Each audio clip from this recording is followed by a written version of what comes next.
Army camp manungdagi mecham mangkhiba thiba phangdaba thongdok asina lamdam asigi Meeyam Hingbada Kini-Ngai Oire Takpani haina kairau MLA Lourembam Rameshore na phongdokhre wafam asing asi kyam gaida laiba ibidau mongyamba amadi ibidau khagemba machagi laibungda pangthokiba poinu thagi chaklon katpagi thoramda PDA gi chairman su oiriba MLA na phongdokhibani mahakna hai yellow furup amadi Manipur gi saktam kannaba hotnabada Manipur da palamba ningthau khagemba matamda leiramba laingaklon hujiki mirolna ningsingba tangai fade haina phongdokhre leimakongda leiba Indian Army gi camp tagi laishram Kamal Babu mangkhiba asimak laibuk tibani thodog asi karamna thoklibano haibadu kupna yengsinba tangai fade Manipur da pankiba ningthau khagemba puwari gi tangkak ningsingduna MLA asina makhata na hai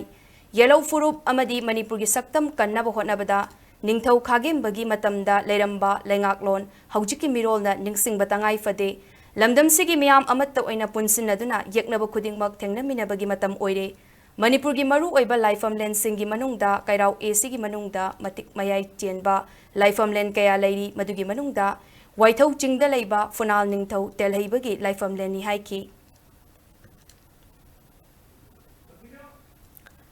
Thoromaduda saruk yakiba ibudau khagemba macha lai committee gi president Sandam Gandaras na hai ibudau mongyam bana kanglada famduna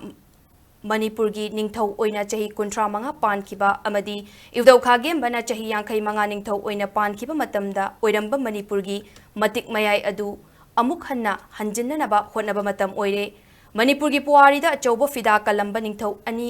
asigi haktakta Manipur da chatnaramba laingaklon kunailon matik mathauna amadi laining laishon gi kanglon sing khangminnaba matam oire hainasu phongdokhi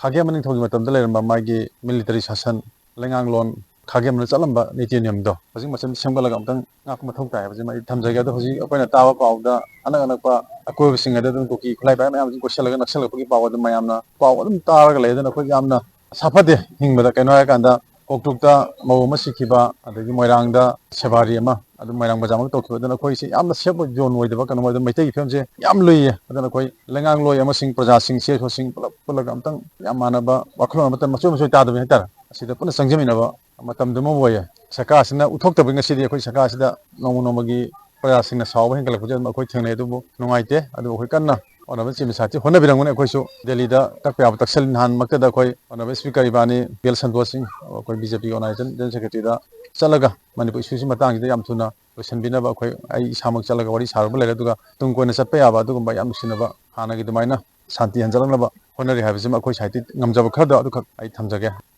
Manipur gi puwari da khagemba gi role yamna chawi magi matik magun chawi mahna Manipur da sahi yangkai manga rule tawi Toriel torban mayam semi singjamai dena kyang bagi sigi toriel thaigi bagi wari mayam leiri aduga loino lon magi leibak ngaklon military session mana semkalamba masigi magi administration aduga masi china bogyauna magi leibak joy tawi expansion tawba lanmi gi da masi salan da yamna thawba sugumba Manipur gi integrity makta mana ngamiba aduga plus lining la sonda mana pirammi ba ithil mayam je masi khalura kanda kogi kyang boi da leiba praja jingdana tana hojikti Manipur da leiba praja imai belsina hojik Manipur da thokliba kogi tha taraga tare tarai pan surbagi sigi thoiba posiga khagemba mongyangamba khagemba anisina Manipur gi integrity gi damakta lauramba thodang makhogi miyengje aikhoina matau tamba role model ama tawragadi makhine na khoi ngaman biyo na khurumjari